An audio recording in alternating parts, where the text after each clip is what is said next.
Hey friends, welcome back to the show. Dr. Nick and Dr. Traci here. Hey, we get into sleep, how to improve sleep, what all causes interferences in your ability to sleep, basically all things sleep. We've got two parts to this, part 1 and part 2. So part 1, we are going over the things that interfere with your ability to sleep, and part 2 will be the tactical, practical things that you can do to get better sleep tonight. You're going to enjoy this episode about sleep.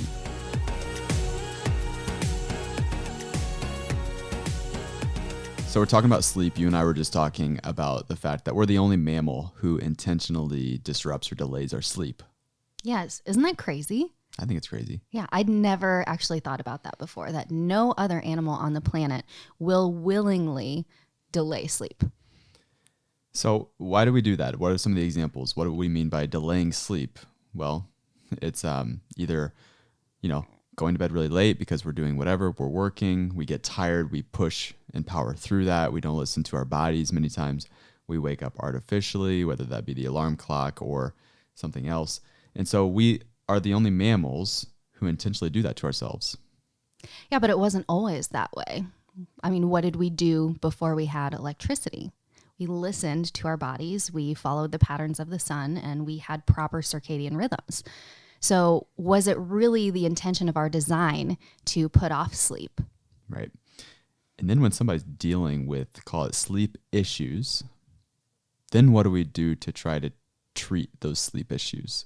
And that's what the interesting thing is. Okay, so now someone's dealing with a symptom, and here we go again. We always talk about this. Here's the symptom. Let's look at it in this little, maybe narrowed view. And I don't want to spend too much time talking about the other side. At this point, it's like the other side can do what they are doing and go where they are going. Like, we're just going in a different direction. Yeah. We're not going to try to change that. We're not going to change the multi-billion-dollar industry that benefits off of you not being able to sleep very well.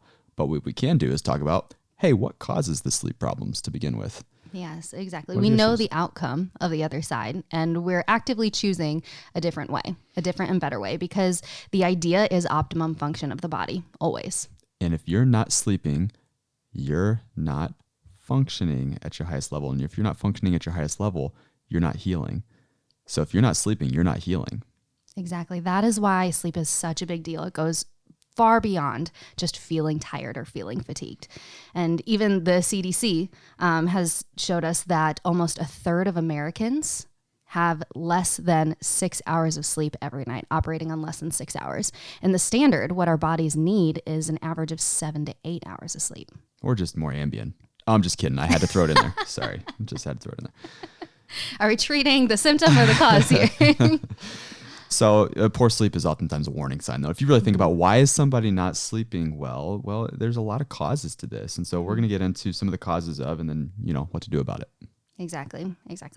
And it's no secret why sleep is important. We are designed to sleep. We need sleep for good energy, mental clarity, even for more deeper issues like hormone regulation, for weight optimization. And when we don't get the proper amount of sleep, a lot of the time the consequences are more serious than we realize. Mm-hmm. So here's somebody, they're like, I don't know, guys, I sleep pretty well. I don't know if I really need to listen to this. I don't have sleep problems. I don't know anyone who has sleeping problems. I live under a rock. So that's probably why they sleep well. No, I'm just kidding. But there are certain signs that you don't sleep well. There's more than 9, but we've named 9 signs that you need better sleep, right? And some of these signs you wouldn't probably connect it to sleep. Yeah, absolutely. One of the big ones is blood pressure. Increase in blood pressure, which the conventional treatment for that is, once again, medication, but that's a warning sign that maybe you're not getting good quality sleep. We talked about mental clarity, focus, ability to recall and remember things, even lowered immunity, which is a big deal. Getting frequent colds or frequent coughs, less resistance to viruses and bacteria.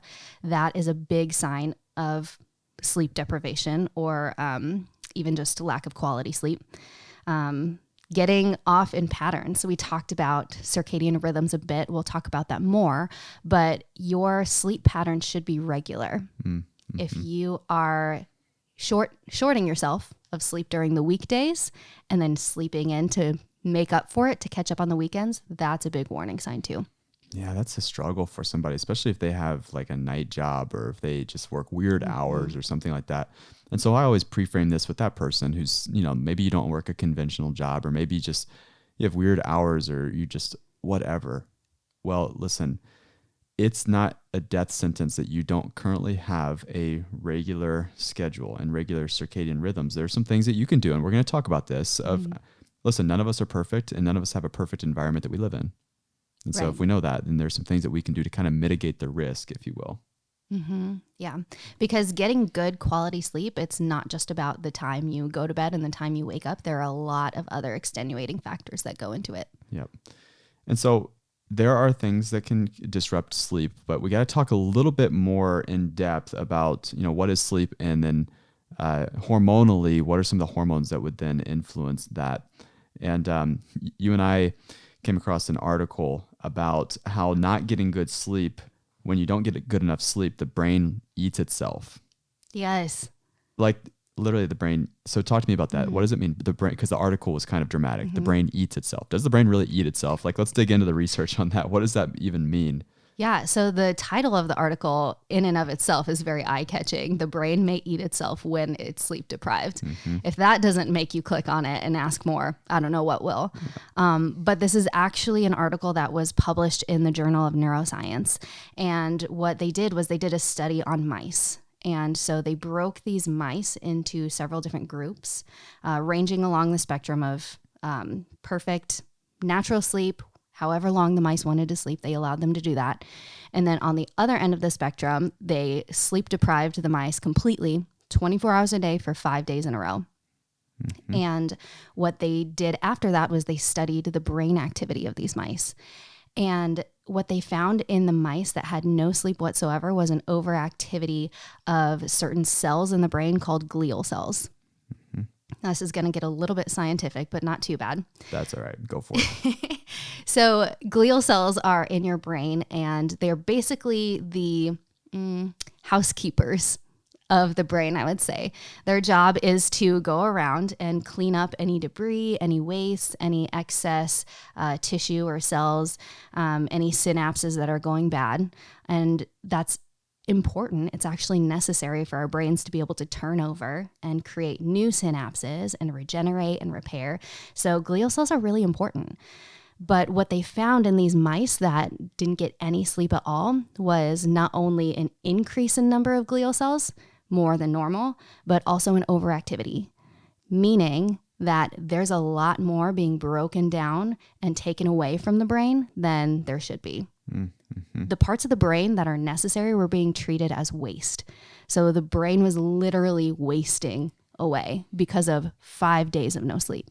It's not even just the quantity, like the number of hours, it's the quality too. Because you'll hear people say, I just didn't get enough sleep. Well, you might even have gotten enough sleep, but what kind of sleep was that? And let's dig into that just a little bit. This is so important for people to understand this. And there's this idea, you know how when people sleep, the rapid eye movement. So they're going back and forth. You can kind of see it, especially in kids. The rapid eye movement. So their eyes are going really fast back and forth. Well, that REM sleep, you should go through like 3 to 5 of those cycles every single night. 3 to 5 of those cycles. And when you don't get into that deep, rapid eye movement sleep, your nervous system is not balancing itself. So you're not healing at the highest of its level. You're not regenerating. You're not recharging. And if you think about it, you and I, we're not like a computer where when we need to recharge, we get plugged into an outlet. No, we go to sleep. We go to sleep, and our brain is literally, I mean, how incredible is that, by the way? Our brain is literally doing that from the inside out, that we are charging our batteries, if you will, from the inside out, where you're not just charging a battery, you're healing some of the damage that you did that day. We all did damage that day. We've done damage. And so our brain is recharging, our brain is healing itself, our body is going to work to repair the damage that we did that day, and our mitochondria, our cells, the powerhouse within our cells are really literally recharging to take on the next thing that we end up doing. And so let's say you cut that in half to 3 to 5 cycles, and now you're cutting that in half because of the various things that would disrupt your sleep. Well, that eventually you pay the piper on that. And eventually that catches up to you. And yes, it might cause you to age prematurely, or it might cause any of the 9 things that you just named. But dysfunction leads to disease. And when you're dysfunctioning, you're not healing at the highest of your level. Well, again, you're not only not healing, well, dysfunction leads to disease. So it's a breeding grounds for disease. Yeah. Every single time, dysfunction always turns into disease when it's given enough time. Always. And I think that the biggest thing when it comes to REM sleep is that people don't realize that it does take time to get there. It doesn't typically happen until about an hour, 70 minutes after you fall asleep. You have to be able to get into that good quality REM sleep. And that's exactly what you said. That's where your nervous system heals. And going back to the brain study on mice, your nervous system is made of your brain and your spinal cord. So your brain has to be able to sleep and repair and regenerate in order for your nervous system to be healthy. And your nervous system controls literally everything else in your body, all dictated by your brain. So if your brain isn't healthy, if your brain isn't regenerating, what does that mean for the rest of your body? And so there's two parts of the nervous system. And so that we're going to talk about this and then get straight into, hey, let's sleep better. let's experience amazing sleep. So there's two parts of the nervous system. This is so critical to understand this. There's your sympathetic and your parasympathetic. So sympathetic, think fight or flight, mama bear, you're in the woods, come across a bear. Your nervous system goes into this gear to get you out of there really quickly. Yeah. Right. And what happens? Your heart rate goes up. The blood, all of a sudden, your blood goes from your organs to your extremities. Your epinephrine, norepinephrine, all the adrenaline, everything is just rushing right now because it is a crisis situation, aka fight or flight. And you are designed, and you have that mechanism within you to go through that in certain experiences of stress, high amounts of stress. The other side of the coin, the other part of the nervous system, is your parasympathetic. So it's your rest, digest, rebuild, rejuvenate, repair. It's when your body goes to work to heal. We want more of that rather than stress. We want more of the healing rather than the, let's just call it the fight or flight or the high activity time.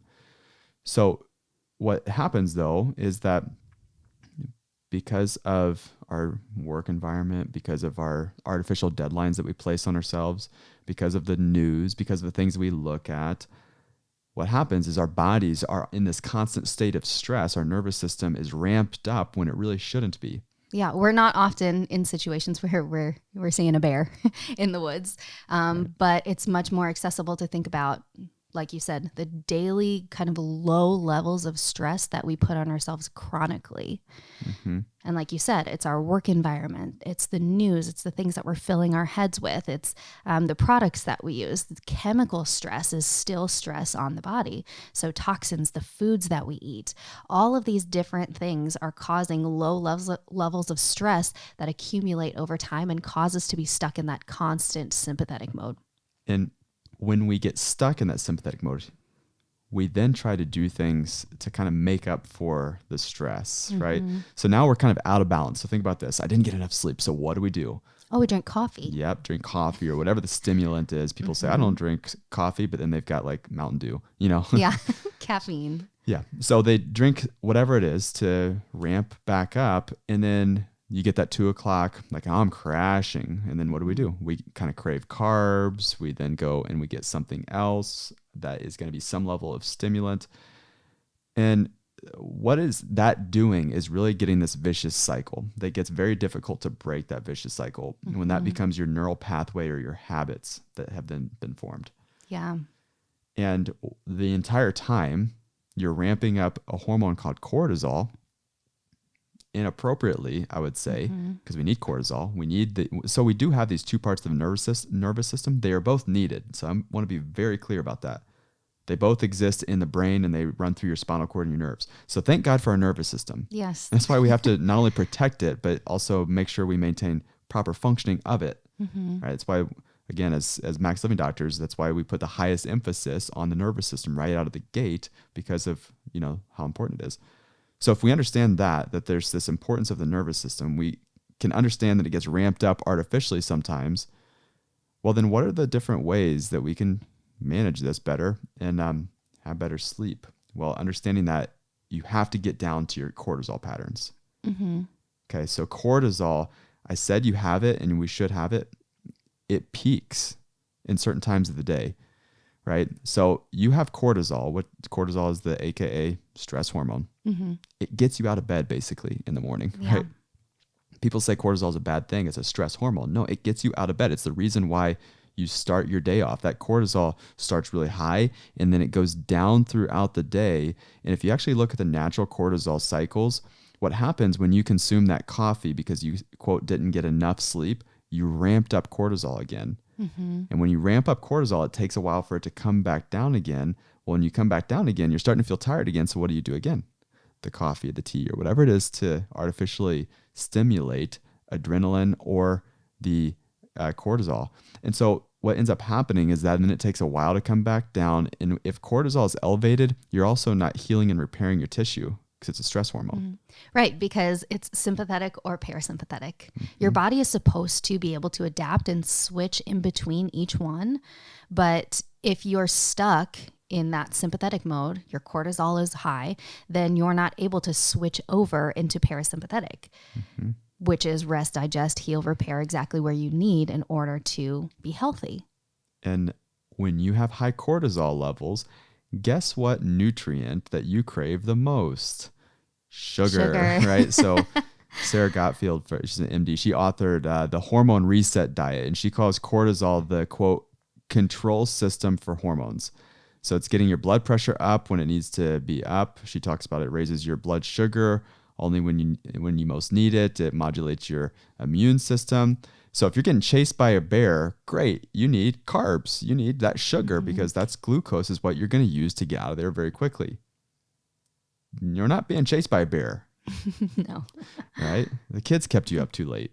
You know, it's the work deadline was too stressful. You woke yourself up in the middle of the night because you couldn't get that thing off of your brain. You couldn't go back to sleep. That's not being chased by a bear. You know, there's a book out about why zebras don't get ulcers. Why do zebras not get ulcers? Why do zebras not? Think about this. Zebras have the worst job in the world, right?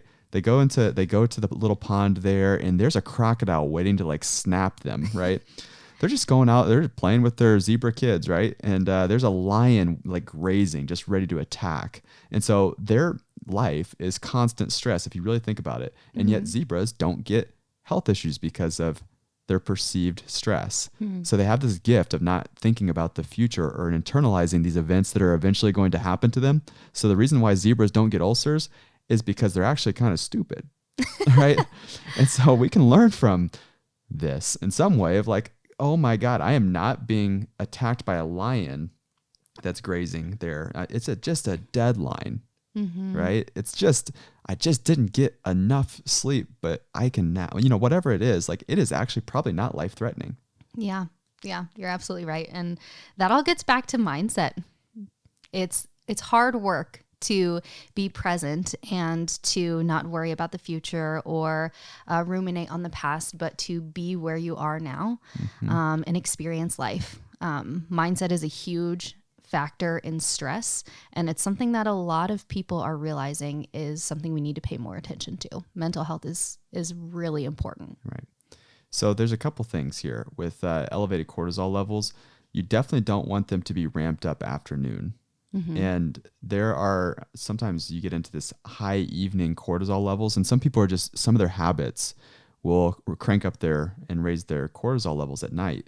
One of them is like getting into like political conversations or maybe heated debates on Facebook or really really getting attacked or like defending yourself in the evening time, that might perhaps raise your cortisol levels. Multiple factors there too, because being on a computer at night as well. Yeah, the blue light. And we're going to get into that too. So if you find yourself in heated political debates or, hey, you're just scrolling through Facebook like after dinner, maybe that's influencing your sleep a little bit. Yeah. How about you do heavy workouts at night? Yeah. Exercise is definitely going to increase cortisol, and you do not want that hormone raging in you before you're trying to go to sleep. Yeah. That's why we say, when, you know, at Max Living Docs, we have this phrase, it's stupid, but we say like, slay your dragons in the morning or they'll eat your lunch, right? The whole idea is to like do the hard things first, right? So if you're going to work out, like do it early on, ideally, maybe in the afternoon, but the longer you put that off anyway, the more likely you're not going to do it. I don't know a lot of people who routinely work out at 9 p.m. who are healthy. Does that make sense? Like they just, usually people who are healthy, they're knocking that stuff out in the morning or afternoon. They're not waiting until the evening time because they're tired. They have a busy day or whatever it is. And so it's likely they're not going to do it anyway. So if your habit is to work out in the evening, good for you, but it might be influencing your hormones, specifically cortisol. Yeah. And then even a lot of the habits that we do in the evenings, a lot of us will go home from work and we feel like we need to decompress or whatever. So we end up watching TV. And not only is that going to cause us to be exposed to screens and that could interrupt our sleep, but also it could cause us to delay going to bed on time. That's right. Because, there's always one more episode. There's always just 15 more minutes. Next episode on Netflix, whatever it is. That's such a good point because people will say, I'm not a morning person. Maybe you're just not a go to bed on time person. Right. And I can't tell you how many people I've spoken to who have asked for advice on how to develop good morning routines so that they can have energy and be vibrant and get a lot done in their day. And really a good morning routine starts with a good evening routine. You have to prepare the night before in order to have a successful day. So if you're noticing that your energy is going down throughout the day, as an example, you might have disrupted sleep. Right. You might have disrupted hormones. If you notice that you're more regularly sick or you're struggling emotionally, there could be some patterns of disrupted hormones or disrupted sleep. Right. And so there's some real things and action steps that that people can take right away to help themselves. And one of them is be intentional with if they do drink coffee, as an example. Like that's a big one. Coffee, there's so many research studies, you don't even know which ones are accurate or not anymore because, who knows how they're being influenced. But one of the sayings that Sayer G says, and I've kind of adopted this too, is that coffee may be beneficial in the morning, but it's definitely poisonous afternoon. Right? It's beneficial in the morning, poisonous afternoon. Because of this disruption on your hormones. Having routines and having a scheduled plan of when you go to bed and following that even through the weekend is another big thing that can help you with your sleep cycles and hormones. Yeah. Your body is not different on the weekend than it is on the weekdays. Being intentional when you expose yourself to screens and blue light. Blue light is very disruptive. It can certainly influence. That's why you have people now in these eyeglass stores who are selling the blue light blockers, right? So people can wear them and still look at screens. And that's okay. That's good. I have blue light blockers myself. However, even with blue light blockers at nighttime, ideally, you're shutting that off well before you're going to bed. And you're certainly not doing that in bed. Yes. Right? Who does that? Everyone knows that. Yeah. Duh. It's definitely a hard habit to break, but it will be beneficial in the long run to just keep those screens out of your bedroom. A lot of people have TVs in their bedroom, and best to just make your bedroom a screen-free zone. That's right. If you want better quality sleep. That's going to be good for your marriage too. Yeah. Just get rid of the TV. What my Leah's grandfather found, he's like a founding pastor, and he would say, don't have a TV in the marital bed. Right. So it's just good quality marriage advice right there. Right from the pastor. Right from the pastor. He said it. And then just being intentional with, hey, what are you exposing yourself to? Even if it's not a screen, like what are you exposing yourself to mentally? Right. The things that we allow into our lives, man, I feel like it's just this being inundated with just things that are stressful and seem that they are 911 when they really aren't. And if you actually look at this and watch The Social Dilemma as an example, it's intentional. The big tech that's very intentional to keep your attention is what it really is. And so don't fall victim to that. It's addicting. It's so addicting. What everyone else is doing or what news that you're going to miss and trying to keep up with everything. Oh my goodness. It is stressful to do that. And we have to take a step back and recognize that that has such a profound influence on our bodies, our hormones, our sleep, our relationships, just everything. Yeah. Absolutely. I heard someone pose the question earlier this week that if you did not have access to social media or any sort of news outlet, would you know that there was a problem in the world? What would your life be like? Would you be happier? I think we would. I think so too. I think so too. I think we'd sleep better as well. I think we'd have great sleep.